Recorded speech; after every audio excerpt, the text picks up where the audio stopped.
taseng na sini proof evidence hai uji ko evidence hai usini aji lai phim je koi national highway singi area da na tagna koi highway singi area na kan da mana padon tum jaw ri yum masa khar ning khala kan da khun masa mayam ning khala pori wari dum lai re na sim phomai aji ko masigi posak si koi society por matugina mi masing na taba yum family masing koi thousands da koi listing masangwa listing ani henga kibagi wari moi government gi bari report matugina phone koi data ni khangjare da ko adu as per government data gi matugina su pi bari report nam mai re adu as per election commission ni magi report matugina henga dai ba missing hai tare ko missing 2011 census report la khiyo masing 2000 da la khiyo 21 da la khiyo sahi manga tara da henga chujam pur da henga la khiyo missing je sahi tara gi manung da henga khiyo missing je hana 30000 wa madagi sahi tara gi matung gi oi ba election gi magi voter list ki ma report ma tungna pili report mama na kini jabatam da sai tara ki manung da 30000 area do 58000 yo 60000 yo yaji 50% jam da weba adi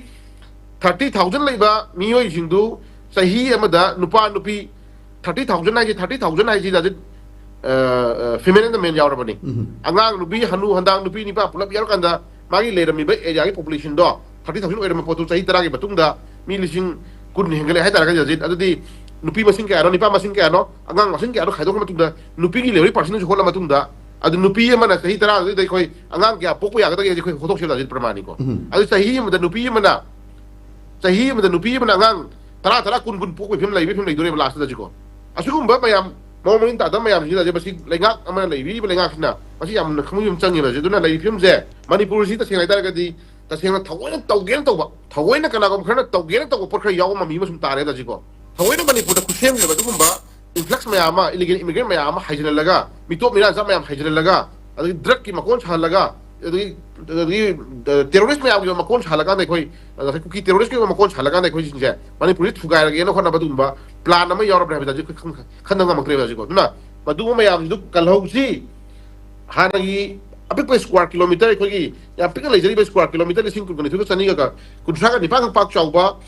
population na mi la kuntra tam khadrak le jaba ekoi iba ipun thamira lam area khara je kan min hausi kan jai tara ga di jet ojak gang mai daratana manipur nu shiba du balai biri badu mali da mi am thopi da kan ekoi punna amat oina manipur da illegal immigrant me am hidri kana no kana kana hejel ai bano kana na koi foreigner no kana na ngasi refugee no gai me am koi one by one khanuk min kan da praja miang yo apum gi badu ba wore ma galo na koi hai ba area sin je ai praja miyam na isagi leibang isagi jati isagi furup